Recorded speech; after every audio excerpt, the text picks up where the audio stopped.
Alors, comme annoncé, je reçois 3 invités. Sur ce plateau, on parle de l'accompagnement juridique des entreprises. Comme je vous le disais, beaucoup de jeunes Congolais sortis des universités, même de grandes écoles, commencent un peu à s'éloigner des blabla politiques pour créer des choses, créer des startups, des entreprises, parce que le modèle d'ailleurs commence à les inspirer. Beaucoup sont allés, ils ont vu ce qui se fait ailleurs, loin de tapage politique. Il y en a qui ont compris que le pays se développe non pas avec des discours, mais avec des choses, des idées développées dans la praxis, donc des entreprises. Et les secteurs privés commencent à être beaucoup plus séducteurs, comme c'est le cas par exemple au Japon, où le secteur privé est très dynamique et il séduit même l'État. Alors, 3 invités comme annoncé sur ce plateau. Je commence par celui qui est à mon extrait, plutôt à ma gauche, c'est Noël Tchani. Vous êtes entre plusieurs capitales du monde, mais vous résidez aux États-Unis, à New York. Vous êtes le fondateur de Congo Business Network. Avec vous, on va plus mettre l'accent sur les réseaux d'affaires, comment connecter les entreprises congolaises ou des Congolais à l'étranger aux réseaux d'affaires internationaux. Bienvenue une fois de plus dans ce pays qui vous a vu naître, mais qui vous a vu partir très tôt. Merci. Alors, et puis en face donc, de moi, c'est au milieu, l'homme à lunettes, c'est Kevin Ngimbi Eshimata. Vous êtes directeur général de Waram, DRC. Avec vous, on va mettre l'accent sur l'accompagnement juridique. Exactement. D'accord. Et puis, pour terminer, c'est Christine Chika. Christine Chika, vous êtes directeur général de Capital. Capital, c'est quoi exactement? Capital est une entreprise des coachings et d'accompagnement professionnel des entrepreneurs. Alors, avec vous, on met l'accent sur le coaching et le mentoring des entreprises. Vous nous parlerez en profondeur de ce que vous avez comme expérience et ça pourrait peut-être souffler aux jeunes gens. La fois passée, Tchani, Noël, lorsqu'on parlait autour de cette table, eh bien, de jeunes gens qui sont des jeunes gens congolais avaient émis le vœu de vous voir pour voir comment vous pouvez les connecter à des partenaires étrangers. Ils commencent leur start-up. Alors, je crois qu'avant votre retour aux États-Unis, ils auront peut-être la chance de vous parler. Je voudrais qu'on commence par celui qui est au milieu. Alors, Monsieur Ngimbi Eshimata, la toute première question, c'est quoi l'accompagnement juridique? Voilà, merci pour la parole. L'accompagnement juridique, c'est un soutien stratégique qu'un professionnel de droit apporte à un porteur de projet d'affaires ou à un chef d'entreprise dans le cadre de ses activités. Alors, cet accompagnement juridique permet à un porteur de projet de pouvoir avoir une idée claire sur les aspects juridiques de son activité. En clair, je suis porteur de projet, j'envisage créer une entreprise. Quelle est la forme juridique de l'entreprise qui va le mieux avec mon activité? Quelles sont les relations normales qui peuvent me permettre de mieux mener à bon port mon projet avec les différents initiateurs avec qui je débute le projet? Voilà, l'accompagnement juridique part alors de la période allant avant la formalisation, pendant l'existence de l'entreprise et même après la dissolution de l'entreprise. C'est un soutien stratégique qui permet à éclairer la vision d'un porteur de projet ou d'un chef d'entreprise. Merci, parce que vous avez éventuellement abordé la valeur principale d'un accompagnement juridique. Si vous avez quelque chose à ajouter là-dessus, vous allez le faire. Mais la forme de l'entreprise qui va mieux correspondre à l'activité de l'entrepreneur, c'est laquelle? Alors, tout dépend du secteur d'activité. C'est en cela que se justifie alors l'accompagnement juridique. Tout dépend de ce que vous avez comme idée d'entreprise. Alors, vous optez pour les secteurs bancaires, on vous dira qu'il faudra opter pour la société anonyme. Vous optez Société anonyme. Alors, vous optez pour le commerce général, on vous dira qu'il faut regarder de près quelle est l'activité que vous exercez. On peut vous dire qu'il faudra par exemple la société à responsabilité limitée, la SARL, ou carrément la SAS, la société par action simplifiée. Alors, l'accompagnement juridique alors vous permettra de concilier votre vision entrepreneuriale avec les cadres juridiques qui régentent les secteurs d'activité dans lesquels vous voulez vous lancer. Voilà, en quelques mots. C'est très important, extrêmement important. Alors, quels sont les contrats commerciaux qui vont le mieux avec les activités qui sont les vôtres? Je signale en passant que vous êtes un avocat. Voilà. Inscrit au barreau, voilà. Alors, les contrats commerciaux, c'est aussi la valeur ajoutée de l'accompagnement juridique, parce qu'après la création de la société, l'entrepreneur devra alors se lancer dans la vente ou dans la prestation des services. Et alors, dans la prestation des services, il lui faudra un technicien du droit pour lui conseiller en fonction du secteur d'activité et en fonction des services à fournir, pour savoir quelles sont les différentes clauses à insérer dans le contrat pour vous permettre de mieux vous retrouver. Quelles sont les clauses en termes de paiement, quelles sont les clauses en termes de livraison, quelles sont les clauses en ce qui concerne la livraison après service. Alors, le juriste d'entreprise ou l'avocat, beaucoup plus clair, est un stratège qui pourra être comme un outil de pilotage et même un outil de managérial plutôt de l'entreprise. Alors, avant de revenir, de continuer avec vous, parce qu'il y a des éléments, des points importants sur lesquels on a besoin un peu de lumière, vous en tant qu'avocat, et surtout dans le cas de cet accompagnement, l'accompagnement juridique des entreprises. Je me tourne du côté de Christine Chika. Christine, alors pourquoi le coaching, pourquoi le mentoring est-il important pour un jeune entrepreneur? Le coaching, c'est quelque chose de très important parce que le coaching aide l'entrepreneur à atteindre son objectif. Parce que lorsque vous lancez votre entreprise, c'est pour faire du chiffre. Pour arriver à faire un chiffre d'affaires, il faudrait toute une structure derrière. Et les coachings accompagnent justement l'entrepreneur à mettre en place son activité, non seulement mettre en place son activité, mais la mettre en place de la bonne manière qui existe.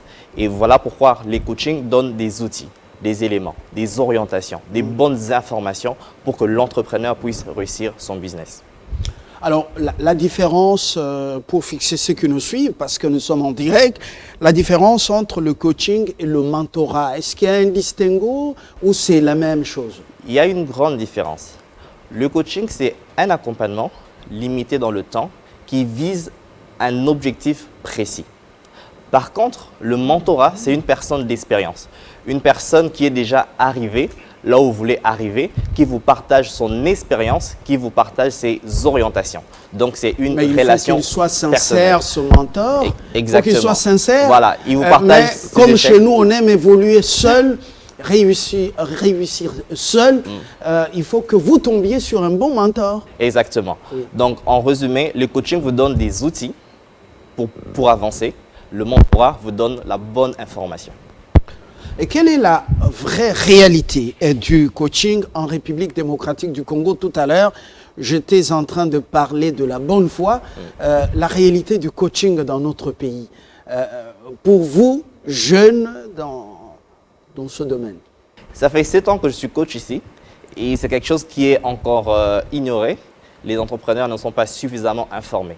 Les coachings actuellement est organisé dans des structures, mais en soi, beaucoup d'entrepreneurs ou beaucoup de personnes ou de professionnels qui veulent se lancer en affaires préfèrent le faire seuls parce qu'ils n'ont pas encore bien compris l'importance du coaching. Voilà pourquoi nous sommes ici pour faire passer ce message, pour dire que c'est important. Juste pour faire passer Donc vous vous occupez des deux, et du mentorat et du coaching.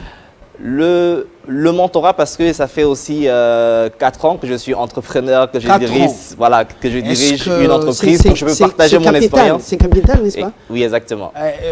Depuis 4 ans, Capital fait des émules, des progrès? De progrès, oui. Des échecs aussi, oui. Des difficultés, oui. Mais nous existons et nous sommes en train d'œuvrer ici au Congo, en RDC. Ah oui, nous revenons au coaching. Dans la praxis, qu'est-ce que vous faites lorsque, dans le cadre de réseaux, vous êtes contacté ou vous êtes appelé à parler à ceux qui veulent se lancer ou qui se sont déjà lancés? La première étape, il faut que l'entrepreneur définisse ses objectifs. L'entrepreneur qui veut passer d'un chiffre d'affaires de $100 à $1000, et à ce moment-là, on définit clairement l'objectif de l'entrepreneur et ensuite on établit un plan d'action. Parce que c'est ces plans d'action-là qui va nous permettre justement d'atteindre cet objectif avec l'entrepreneur.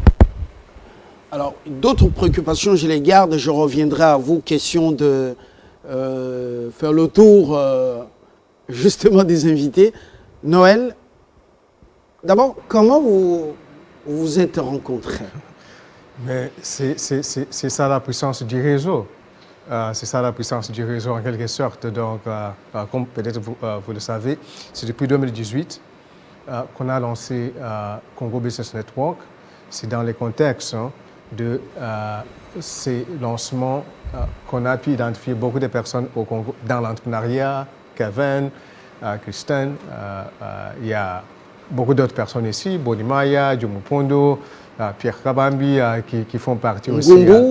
Tony Ngumbu.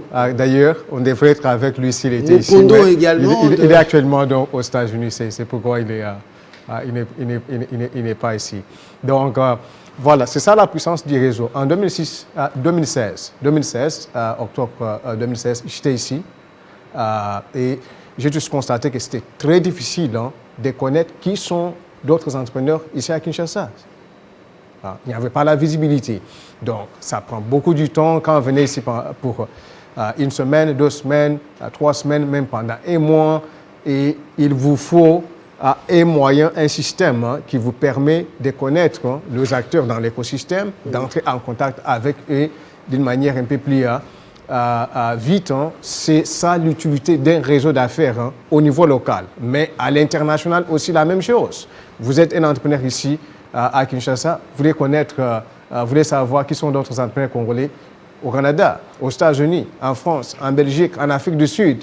Donc, le système des réseaux vous permet de connaître qui sont ces personnes un peu plus vite et vous gagnez du temps. Et comme Christian a dit... Et partager les expériences aussi, ça c'est très important. Oui, j'allais ajouter à cela. Comme Christian a dit, lui il accompagne les gens qui ont déjà des structures en place avec des outils et aussi des conseils. Le réseau d'affaires fonctionne en quelque sorte comme ce même système de mentorat, de coaching. Donc, quelqu'un qui veut lancer une publicité parle à celui qui l'a déjà fait. Donc, l'entrepreneuriat n'est pas à l'école, ce n'est pas d'université où on apprend sur des livres, des théories. L'entrepreneuriat, c'est quelque chose qu'on fait dans le monde réel. Donc, parler à des personnes qui ont déjà fait cela te donne quelques genres d'informations pratiques que tu ne peux pas lire dans un livre. Voilà, et aussi, tu seras tout juste plus efficace, tu ne vas pas, dépenser de l'argent inutilement, et un réseau d'affaires aussi fait en sorte que chaque jour, vous êtes connecté dans un système qui circule les informations, qui vous permet de circuler les informations en temps réel sur ce qui se passe dans le monde réel de business. Donc ça, c'est un élément très, très important. Ça va au-delà de la participation à un événement pendant 1 jour, 2 jours ou 3 jours, une seule fois par an ou 2 fois par an. Donc, un réseau d'affaires, c'est quelque chose, si vous êtes dans l'entrepreneuriat, vous devez gagner de l'argent, payer beaucoup de factures chaque mois. C'est quelque chose qui vous permet d'être plus efficace, être plus informé, même trouver des clients, des partenaires, des investisseurs au niveau local et à l'international. Et voilà, et même pour ceux qui veulent venir au Congo, ils peuvent déjà trouver peuvent être recommandés ou trouver un point focal sur lequel s'apaisantir.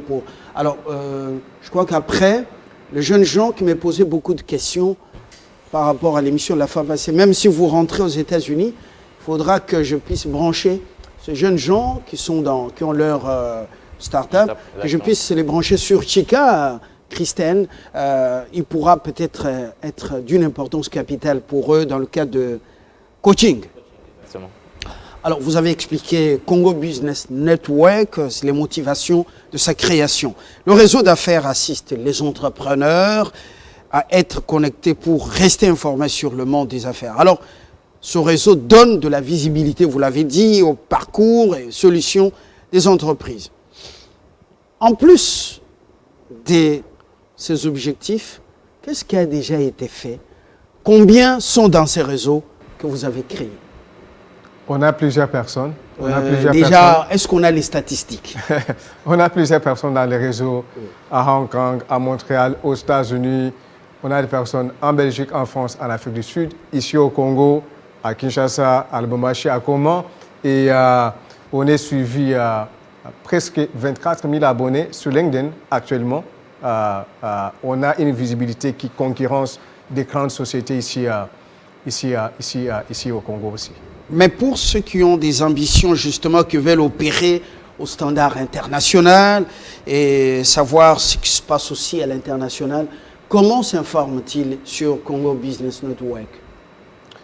Comme je dis, les gens qui sont dans les réseaux ici à Kinshasa, qui ont beaucoup de visibilité, comme Diomo Pondo, Bonimaya, Pierre Kabambi, il y a Pierre Loabe Mukendi, ici Tony Ngumbo, c'est des personnes qu'on connaît, qui sont dans Congo Business Network. Les gens qui les connaissent, ils peuvent les contacter directement ou me contacter moi ou envoyer un message par email. Quand on a fait la publicité pour cette émission-là, il y a un numéro de téléphone sur la bannière là, numéro sur WhatsApp, ils peuvent envoyer un message par là. Ils peuvent aller sur LinkedIn, congobusinessnetwork.org, Congo Business Network. Ils vont voir la page des réseaux.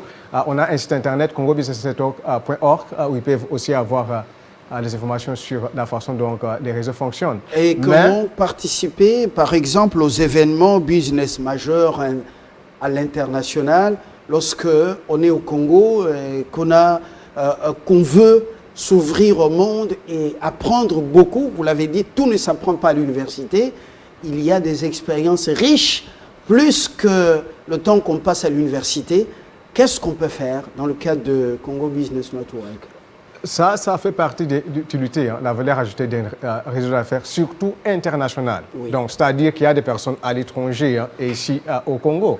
Par exemple, l'année passée, au mois de mai 2019, on était à Paris avec les entrepreneurs ici, Bonimaya, Esaïe Le Pépé et les autres. On était avec eux là-bas, on a participé à Afrobyte, on est allé à Vivatech, on était avec d'autres entrepreneurs, Landry Ngoya, Joël Kabamba, à Addis Abeba au mois de novembre l'année passée pour participer à un autre événement là-bas. Donc, les réseaux d'affaires vous permettent de connaître ce genre de choses. Quels sont d'autres événements majeurs à l'international, surtout dans la tech, et d'aller là-bas comme une délégation, vous participez, vous rencontrez des investisseurs, des partenaires, aussi vous gagnez en visibilité pour construire votre marque, vous faire connaître. L'entrepreneuriat, ça ne suffit pas tout juste d'avoir toutes les choses là officielles en place, le site internet, tout cela, mais il faut te faire connaître. Il faut trouver des clients, il faut trouver des investisseurs et des partenaires. Donc, à travers ce genre de délégation, on fait beaucoup de publicité. Ça vous permet de vous faire connaître sur LinkedIn, principalement, parce que ça, c'est la première plateforme des entrepreneurs au monde. Et aussi dans nos médias. On est ici à la télé. Voilà. Il y a plusieurs personnes qui vont suivre en direct ou même plus tard. Donc, ça nous donne aussi le moyen de nous faire connaître dans le média, à la télé, à la radio, dans le magazine, le média en ligne, dans les articles aussi. Le monde évolue à une très grande vitesse aujourd'hui avec l'avènement des nouvelles technologies, l'information et la communication. Alors, messieurs, le juridique, monsieur l'avocat, alors quels sont les types de contrats de travail? Je parle ici de travailleurs avec le contrat d'une durée indéterminée comparé au freelance, par exemple. Vous êtes là pour édifier ceux qui veulent commencer ou qui ont commencé mais qui pataugent, par exemple? Voilà. Je voudrais d'abord préciser que je suis également responsable du cabinet d'études et des conseils Waram DRC, qui offre également des accompagnements juridiques bien détaillés et beaucoup plus précis aux entrepreneurs. Alors, les contrats de travail... Vous êtes installé à Kinshasa. Installé à Kinshasa, on a une représentation en Belgique et à Paris grâce au réseau d'affaires. Alors, je voudrais préciser que tout part de l'idée entrepreneuriale que vous avez. Mais au départ, les conseils qu'on prodigue généralement aux entrepreneurs, vous commencez avec un établissement, n'allez pas directement engager avec un contrat CDI parce que vous n'avez pas encore eu les retours nécessaires pour se rassurer que je serai en mesure de prendre en charge toutes les charges sociales et fiscales qui découlent du contrat du travail à durée indéterminée. On conseille généralement aux entrepreneurs qui s'élancent de pouvoir opter pour les contrats des prestations des services. C'est-à-dire vous avez des collaborateurs qui viennent prester des services beaucoup plus précis et puis pour des temps beaucoup plus déterminés.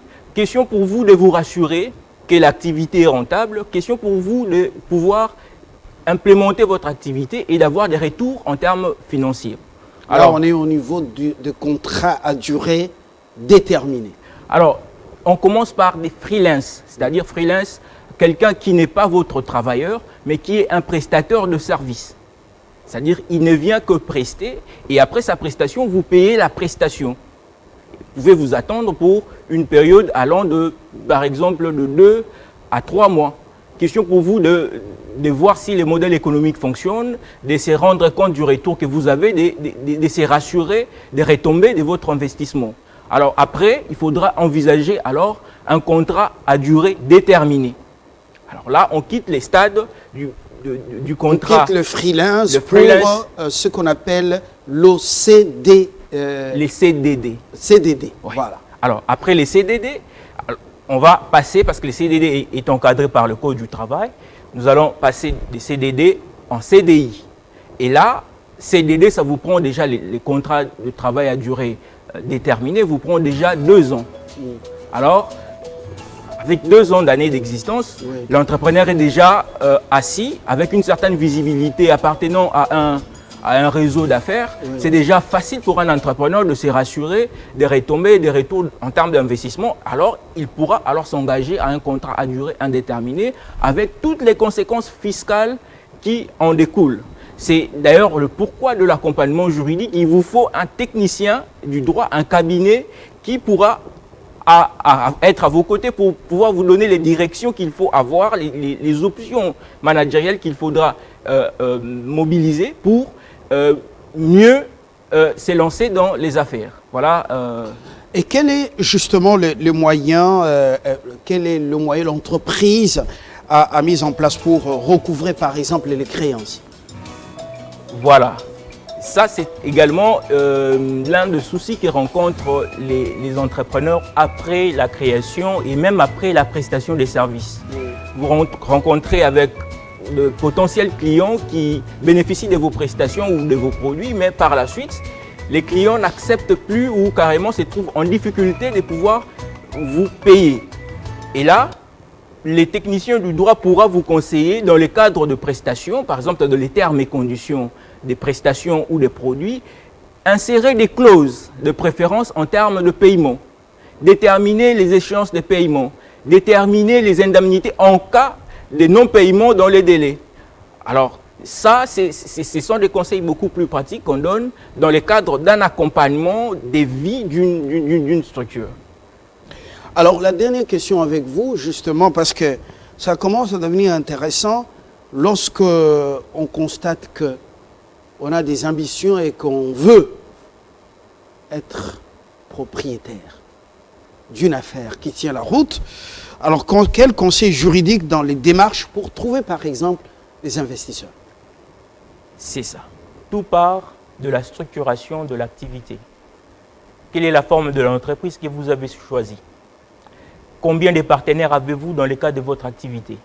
Alors, quelqu'un qui débute avec un établissement, on lui dira par la suite que tu n'auras pas droit aux investisseurs dans ce que tu fais. il te faudra opter pour la forme sociétale pour te permettre d'avoir des statuts et des associés pour permettre à ce que la personne qui vient investir, qui se retrouve également associée au sein de l'entreprise. Il faudra aménager les statuts de sorte que la personne qui viendra investir se retrouve également décideur au sein de la société, qu'il ait au moins un mot à dire en termes des orientations stratégiques de la société. Ensuite, il faudra également se rassurer de toutes les propriétés que dispose l'entreprise. Est-ce que ce sont des biens qui appartiennent à l'entreprise personne morale ou à l'initiateur associé de l'entreprise? Et ensuite, il faudra également se rassurer que l'entreprise est en ordre avec les fiscs. D'où l'importance de l'accompagnement juridique pour voir clair et pour avoir une vision beaucoup plus étayée de ses ambitions entrepreneuriales. Ça, c'est extrêmement important. Alors, monsieur Ibengue, monsieur le coach, je voudrais, pour les jeunes, parce que je vous disais qu'on écoute les jeunes, on écoute beaucoup, les gens se rendent compte que le pays va se développer avec des initiatives bien coachées, les discours politiques. Les gens ont compris que c'est bien, mais il faut commencer quelque chose. Ouais. Alors, comment lancer et réussir son business dans ce pays où on décrit beaucoup de pesanteurs, où vous êtes sur place? La première des choses que je dis souvent aux entrepreneurs, c'est que la réussite d'un entrepreneur, c'est sa mentalité. Mentalité. Son système de pensée, c'est important. Parce que la plupart des personnes lancent leur business avec des plaintes. Ce pays ne va pas mal, ce pays ne marche pas. Déjà, quand tu lances ton business avec ce genre de pensée, tu risques de ne pas aller loin. Donc, c'est important d'avoir une mentalité bien organisée, une mentalité de gagnant et de vainqueur, parce que le Congo, c'est vraiment un pays où il faut être fort mentalement. Donc, morale solide, mentalité des gagnants dans un pays où tout est difficile. Voilà, exactement. Donc, les opportunités se présentent ou arrivent devant une personne qui a un bon niveau, une bonne mentalité dans son esprit. La deuxième des choses, il faudrait être préparé.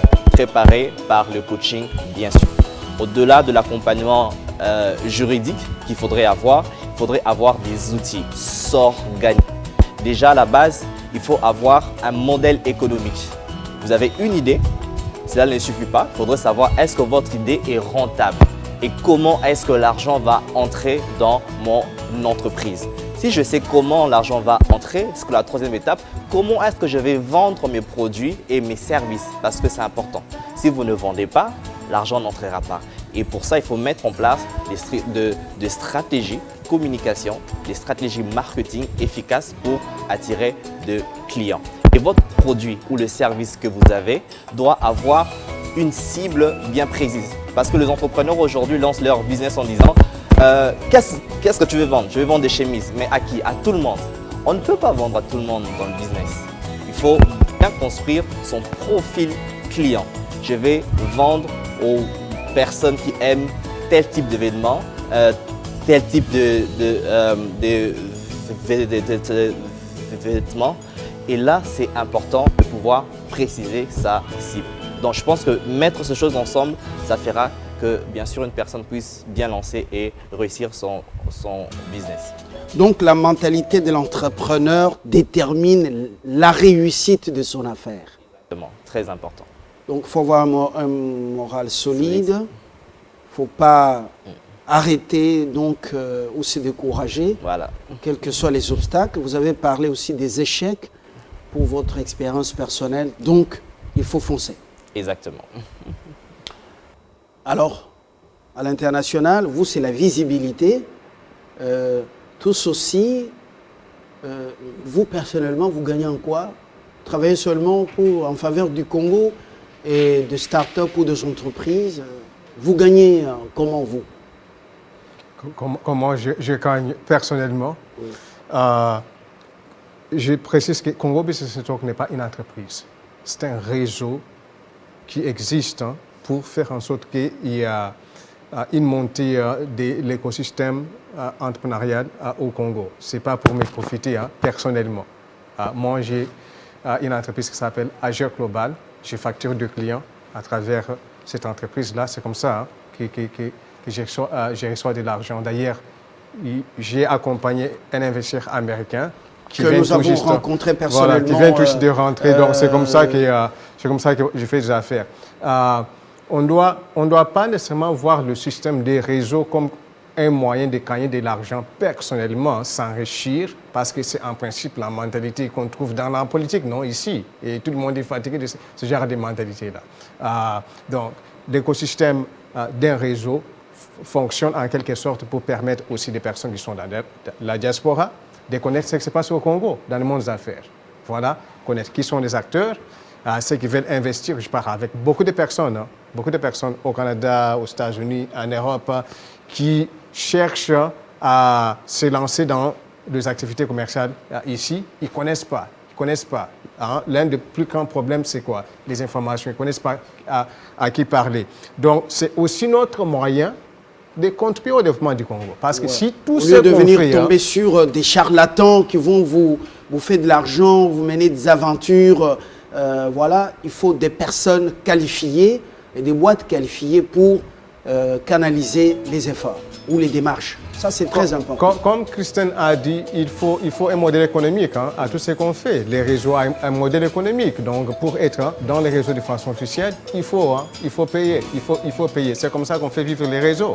Mais tout ce qu'on fait, surtout dans les contextes sociaux, on ne doit pas avoir la mentalité de gagner de l'argent et surtout gagner de l'argent vite. Vous voyez, vite. C'est un problème. C'est un problème parce que c'est ça ce qu'on constate dans la politique. Donc, les gens entrent dans la politique pour gagner de l'argent et le faire vite. Bon, il faut qu'on puisse voir les choses à long terme.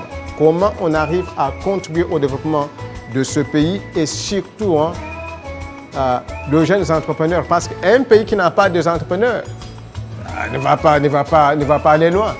Vous voyez, les États-Unis d'Amérique aujourd'hui, fort en matière d'économie parce qu'on a des Mark Zuckerberg, on a des personnes donc, qui ont créé d'autres réseaux comme Twitter, LinkedIn, Microsoft, voilà. Ils ont des entrepreneurs.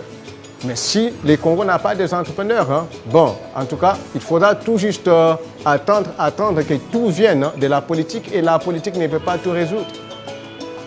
Très bien dit. Voilà, nous sommes à la fin de l'année.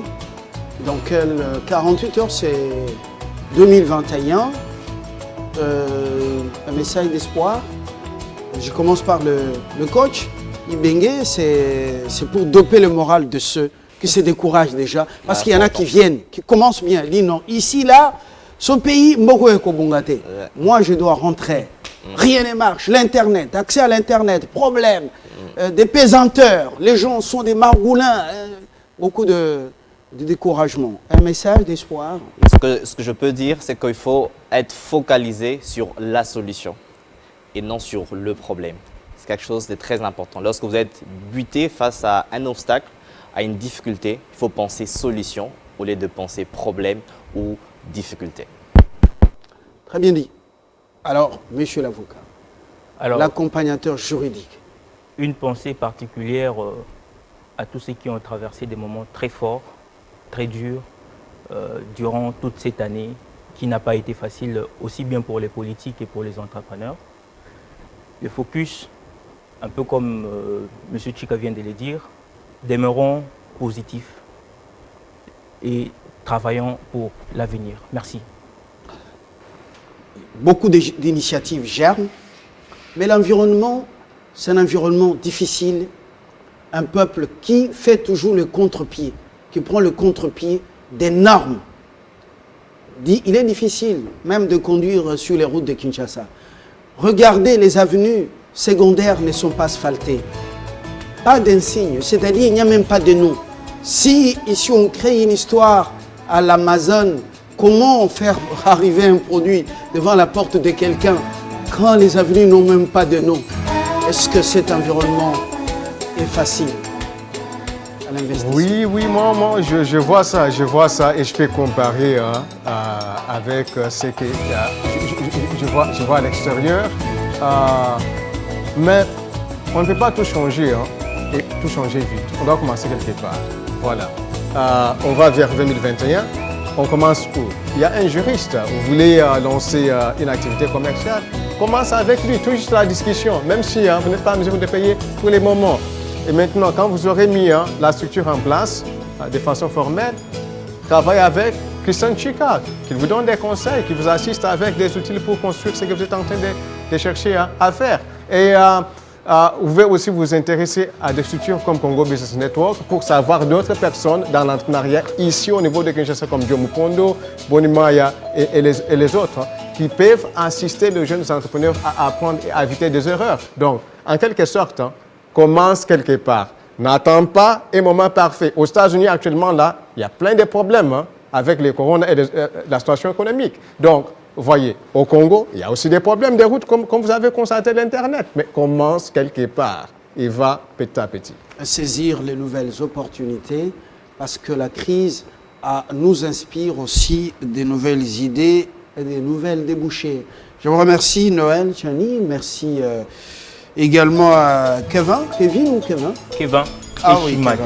Ngimbi Eshimata. Je rappelle que Tchani est fondateur de Congo Business Network et Kevin, lui, il est directeur général de Waram DRC. Et voilà, Ibenge Chika, Christine, directeur général de Capital, lui, il s'occupe du coaching des entrepreneurs. Mais, le plaisir a été pour moi. Je vous souhaite plein succès pour l'année qui commence. Et voilà, à très bientôt. Merci. Au revoir.